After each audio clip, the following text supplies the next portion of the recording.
de Goiás. Boa noite, tudo bem? Obrigado aí pela presença. Meu nome é Marcos.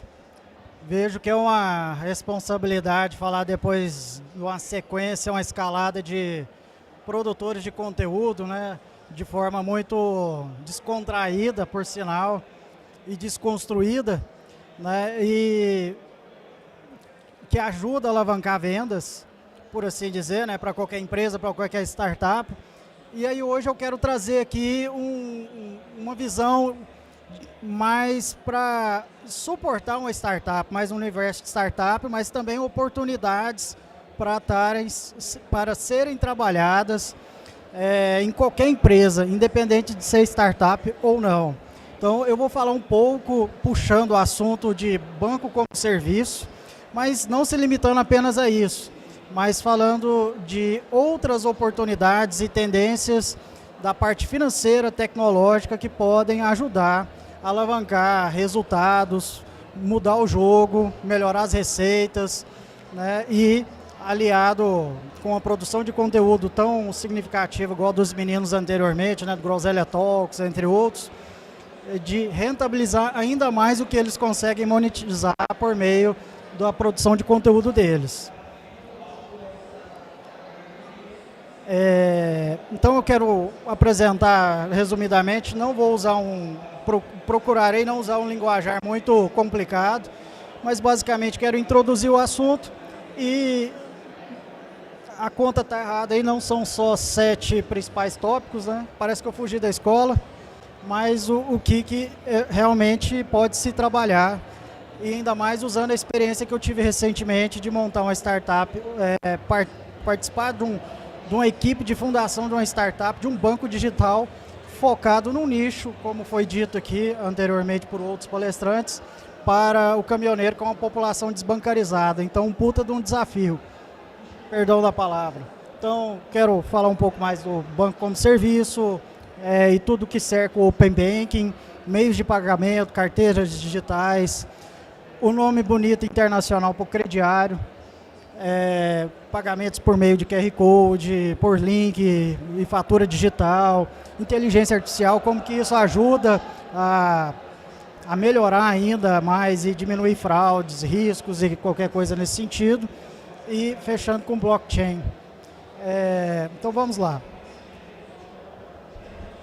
Bom, a gente percebe que muitas dessas empresas que eu falei, elas já estão acontecendo, já estão se desenvolvendo e principalmente por meio da pandemia, por assim dizer, que é um legado positivo que a pandemia pode ter nos deixado, que é justamente provocar mais uma revolução industrial, mais uma vez avançar mais rápido a transformação digital.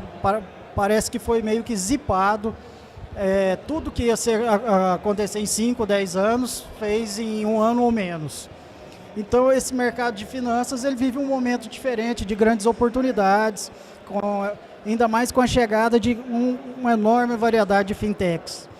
E o Open Banking meio que para temperar tudo isso e viabilizar ainda mais negócios. Então, começando com o banco como serviço, né? O que é isso, né? Usando e trazendo da área de tecnologia um conceito que já nasceu alguns anos atrás, que é as a service, como um serviço, né, em português, que é utilizado em diversos outros segmentos de mercado, software, outros tipos de serviços, que basicamente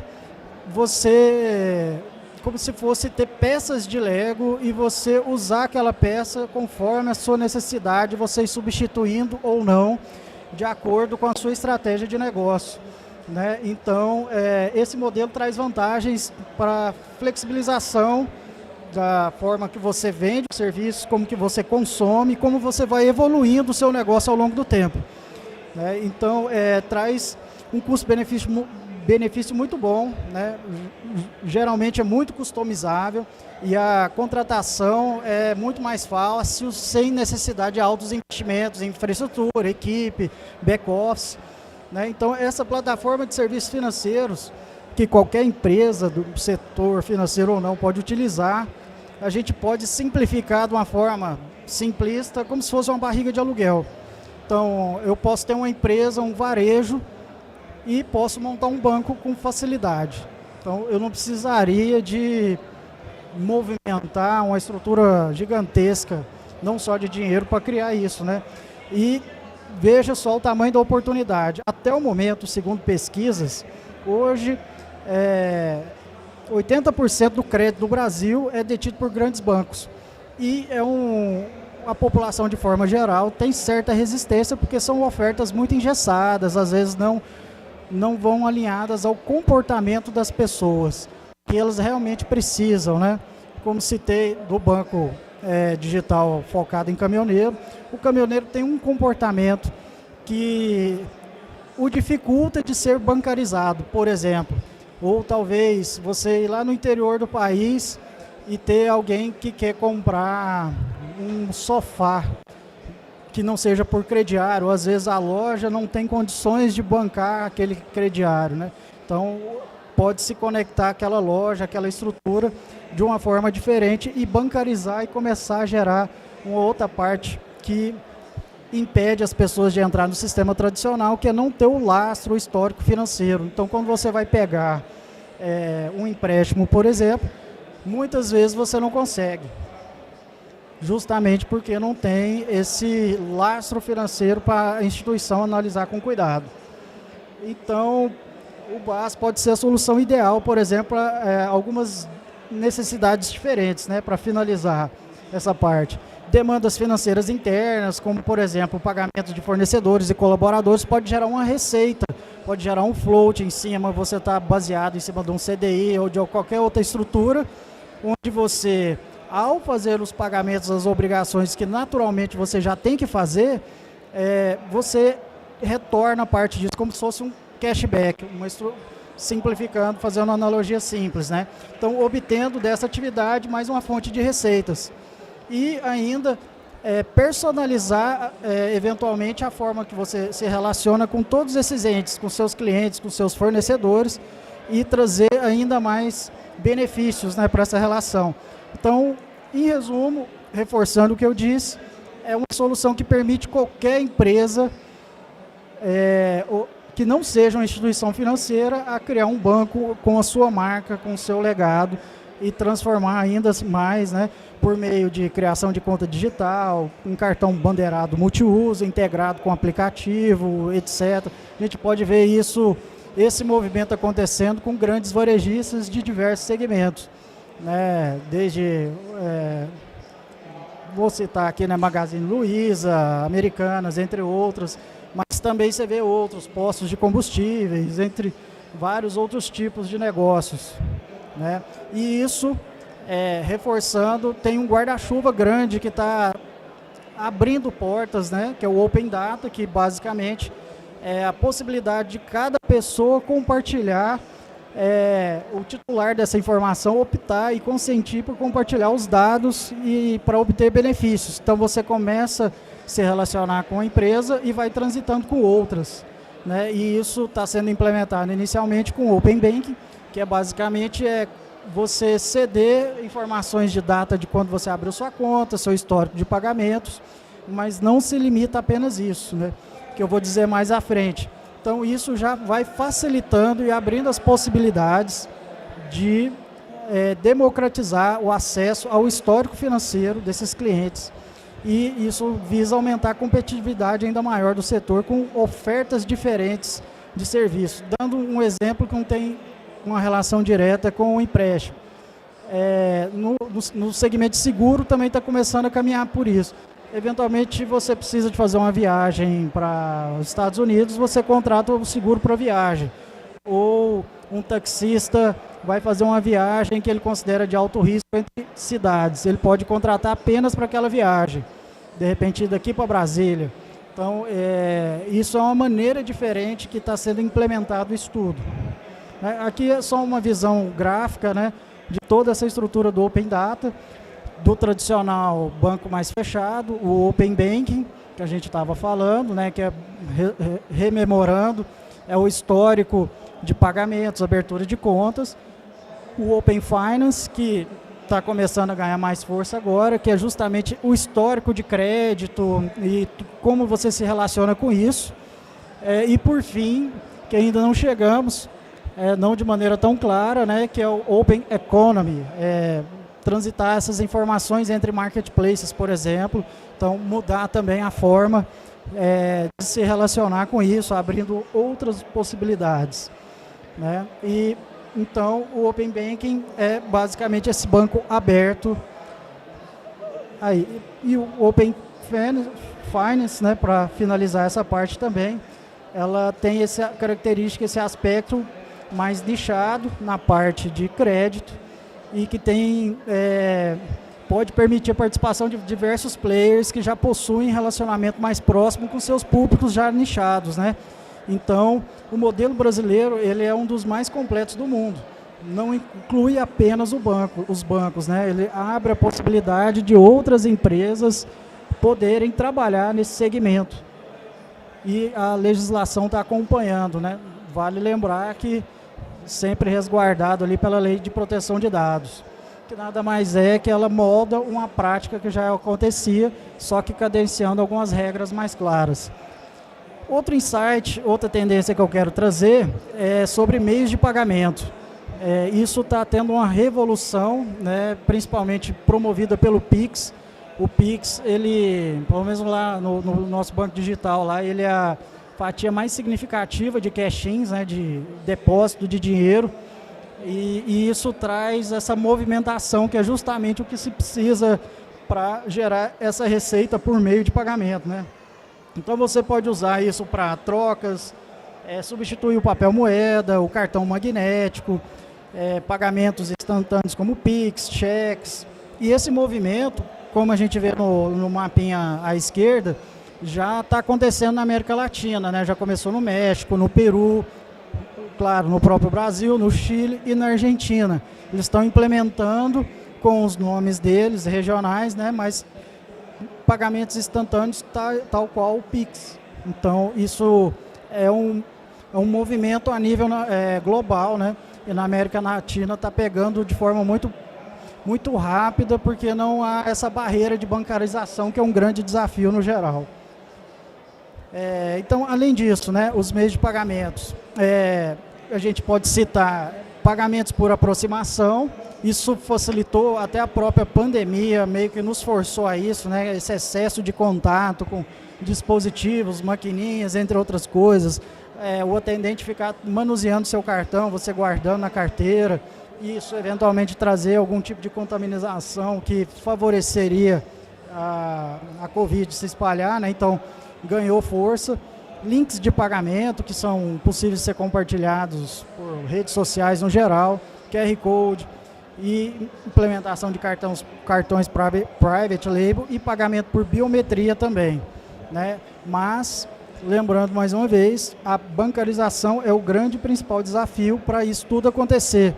Essa bancarização, lembrando, é o processo da gente individualmente abrir uma conta. E esse processo, tradicionalmente, em bancos tradicionais, é muito complicado. Você tem que ir numa agência, sentar com alguém, colocar um documento. E hoje, qualquer um aqui, ou a maioria, tem uma conta no Nubank da vida, né? Você só basicamente pega o aplicativo e tira uma selfie, faz uma prova de vida com o seu documento, está feito o BRIC, está feito o negócio. Então, isso favoreceu e mexeu com o sistema financeiro. Então, e vários dispositivos, vários telefones permitem você fazer o pagamento via biometria. E vai vir muitas outras tecnologias que vão favorecer isso tudo. Então, dando alguns dados, né? Até 2020, 71% da população tinha um smartphone. Então, tem um universo muito grande. O Brasil tem em torno de 220 milhões de pessoas. Então, vê o tamanho das possibilidades em cima disso. Mas apenas 20% que usam a internet usam para serviços financeiros. E desses, somente 12% usam para comprar e vender produtos na internet. Então, é um mar de oportunidades aí que a gente tem que ficar atento para criar novas possibilidades, para justamente fazer virar o jogo. Aqui quais são os meios de pagamento que estão em ascensão hoje na América Latina no geral. Esses dados eu peguei de uma grande empresa que fornece o serviço de Bank as a Service, né? Então, basicamente, são os pagamentos instantâneos, QR Codes, pagamentos por biometria, como eu citei, cartões private label, link de pagamento. Então, isso tudo permite, isso mostra que esse é um caminho que é a tendência atual. Fala, Saraiva. Então, outro ponto também interessante, até recentemente estava tendo uma experiência diferente, é carteiras digitais. Basicamente, é uma estrutura, uma plataforma que permite você acoplar diversos cartões, por exemplo, sua conta bancária, e você faz pagamento por meio delas. Tem uma carteira digital que me chamou a atenção, que eu consigo fazer um Pix usando o saldo do meu cartão de crédito. Então, de repente, você está com a conta zerada, tem que fazer um pagamento via Pix, e você pode usar a carteira digital para viabilizar justamente o pagamento por Pix, né, usando o seu limite do cartão de crédito. Ou você vinculando de outra forma, depende da carteira digital, faz o Pix, ele poderia te dar um limite de crédito e você depois paga por boleto. Então, assim, flexibilizou demais a maneira de você relacionar com o dinheiro, né? Então, estima-se, né, que tem uma oportunidade muito grande em cima disso e cada vez mais está aumentando. A gente vê muito nas propagandas, na TV, os patrocinadores que estão aparecendo na TV no geral, né, em todas as demais mídias, muitos deles são essas carteiras digitais. E, como eu disse lá no início, o nome bonito para o crediário das lojas de varejo. Aqui em Goiânia tem a 24 de outubro, tantas outras, né, que é o Buy Now, Pay Later. Mas ele é um pouco mais sofisticado do que esse tradicional crediário, porque normalmente quem banca isso é a própria loja. E aí quando há um atraso, dependendo se não é muito bem gerido isso, não tem processos de governança muito bem estruturados, isso pode às vezes levar aquele varejista a passar por dificuldades. Essa estrutura ela está mais a nível global e começou a vir uma tendência para o Brasil, você criar, a empresa, o empresário, criar uma estrutura paralela que permite essa gestão mais eficiente, não sangrando o fluxo de caixa desse varejista, por exemplo, e permitindo outros investidores fazendo parte desse fundo para essa finalidade. Então, é uma tendência que está vindo muito forte, tem várias startups que estão investindo muito nisso. Outra tendência muito interessante, como eu disse inicialmente, pagamentos por QR Code. Facilitou demais a maneira de você consumir produtos e serviços, principalmente do pequeno empreendedor, trazendo a possibilidade dele se bancarizar, né, e estar no sistema financeiro e começar a gerar e produzir o rastro histórico de tudo o que ele movimenta, que no final das contas vai facilitar para ele em outras coisas. E também tive uma experiência recente, né, sobre pagamento por link, fatura digital. Eu tenho um cartão de crédito que, se eu pagar via Pix, ele já libera o limite na hora, diferentemente de pagar com saldo em conta. Então, eu posso trazer o dinheiro de outro banco, pagar via Pix ou via link, ele já libera o limite na hora. E aí, observando, na experiência que eu estou tendo com esse banco digital, o processo de fazer o faturamento dessas faturas é muito oneroso. E fiquei pensativo muito a respeito de como que foi implementado de tal forma que fazer essa conciliação de forma tão instantânea e tão assertiva, né? E fazendo toda a organização gerencial que precisa ser feita, contábil, enfim, é uma complexidade danada.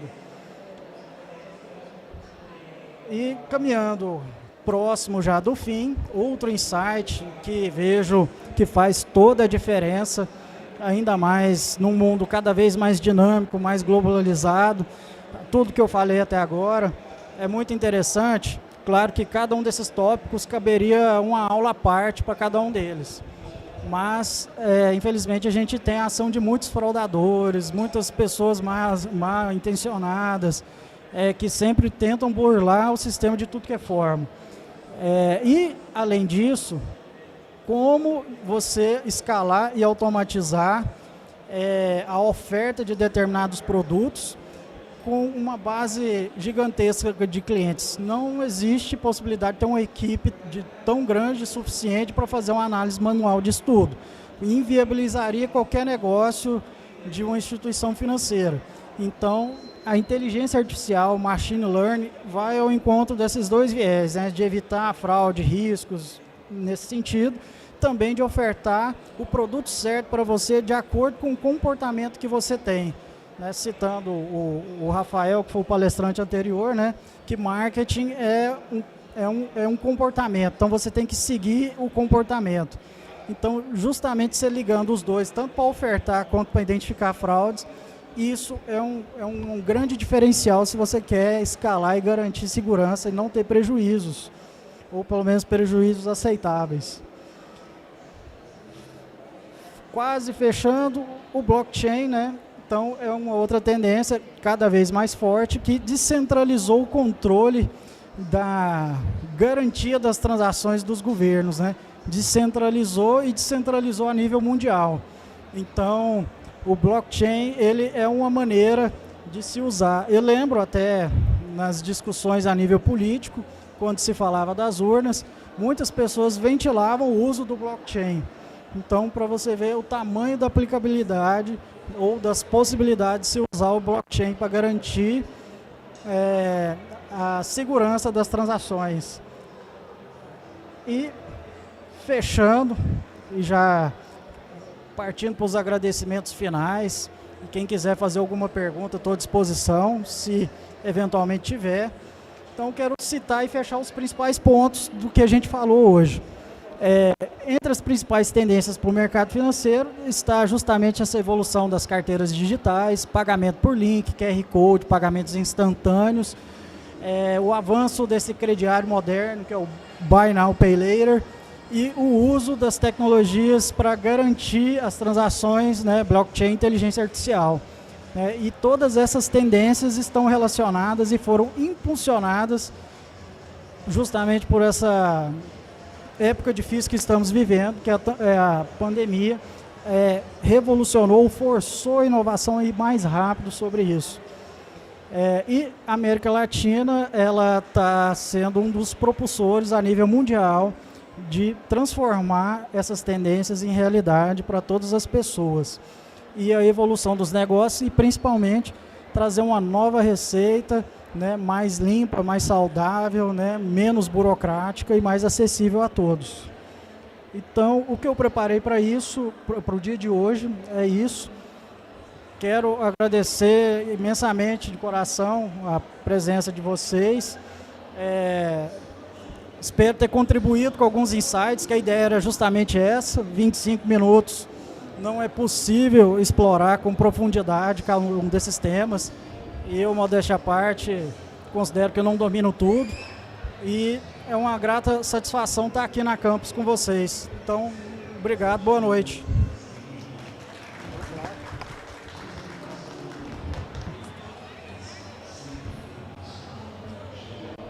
Eu estudo um pouco mais de um ano as criptomoedas e a minha pergunta é sobre o Bitcoin.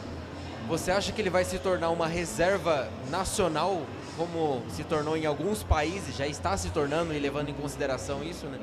E até mesmo ultrapassar o ouro em relação ao dinheiro digital? Porque eu já acredito que o dinheiro ele está na nuvem e sempre vai parar na mão daqueles que mais têm paciência sobre ele. Então, qual é a sua opinião sobre o Bitcoin e toda essa descentralização do mercado? Qual é o seu nome? Matheus, excelente pergunta. Na minha opinião, vai tornar uma realidade. E, principalmente, você usou um termo interessante, que, pensando de maneira geral, trazendo um outro aspecto, tem muita gente que tem resistência à nuvem, a colocar os dados na nuvem.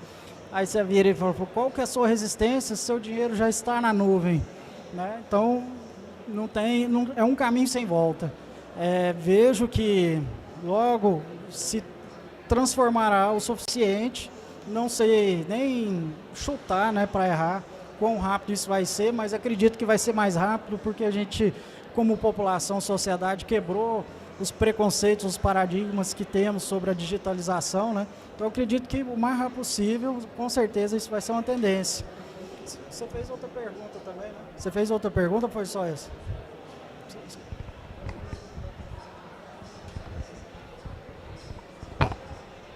Opa, boa noite.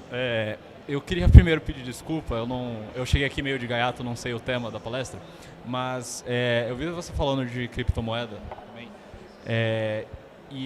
com a descentralização, que é o objetivo das criptomoedas, eu queria saber se você acha que o sistema bancário vai vir, como a gente conhece pelo menos, vai vir a perder força, e se a gente chegar em alguma coisa completamente diferente, se isso pode ser positivo ou negativo.